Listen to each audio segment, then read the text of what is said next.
Baptiste et moi, ça a tout de suite été le coup de foudre, jusqu'à ce qu'il lève la main sur moi. Au début, c'était des menaces qui se sont transformées en coups. L'alcool le rendait fou, fou de rage et de jalousie. Tout ce qui se trouvait à sa portée se transformait en armes pour m'humilier. Ces menaces se faisaient de plus en plus fréquentes, et les couteaux sous la gorge devenaient mon quotidien. Un jour, en rentrant du bar, il s'est plaint que je n'avais pas fait à manger. Alors il a pris un briquet et a brûlé mon bras nu. Il m'interdisait tout contact avec le monde extérieur, ma famille, mes amis. Plus de forfait mobile, la porte verrouillée nuit et jour. La lumière extérieure ne passait même plus par les volets clos.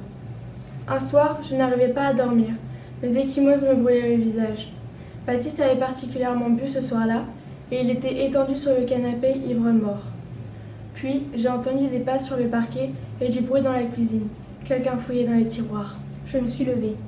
J'ai entrouvert la porte, et n'ai eu que le temps d'apercevoir un éclat argenté s'enfoncer dans ma poitrine. Stop!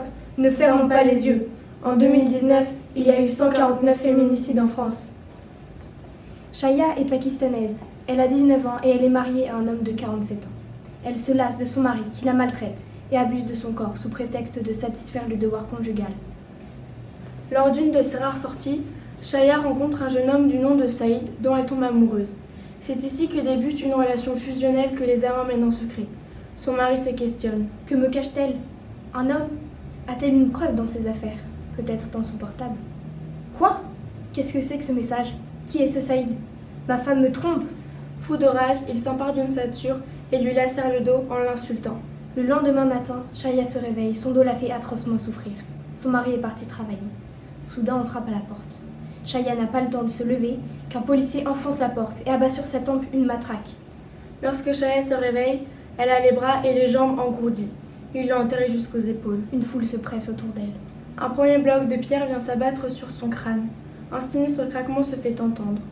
Une explosion de douleur brille les tympans de Shaya. Son corps n'est plus que souffrance. Shaya sombre dans l'inconscience. Le dernier projectile qu'on lui lança dans la tempe lui a fermé les yeux à tout jamais. Stop! Ne fermons pas les yeux. En 2019, la moitié des femmes tuées dans le monde ont été assassinées par leur mari ou un membre de leur famille.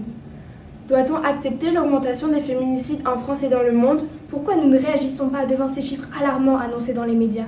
Pourtant, dans la Déclaration universelle des droits de l'homme de 1948, l'article 16 ne dit-il pas que l'homme et la femme ont des droits égaux durant le mariage et sa dissolution? Et surtout, l'article 3 rappelle que tout individu a droit à la vie, à la liberté et à la sûreté de sa personne. Comme Shaya, Léa, Sophie ou encore Sarah ont été victimes de féminicide en 2019. Stop! Ne fermons pas les yeux. Nous devons réagir et faire appliquer la loi.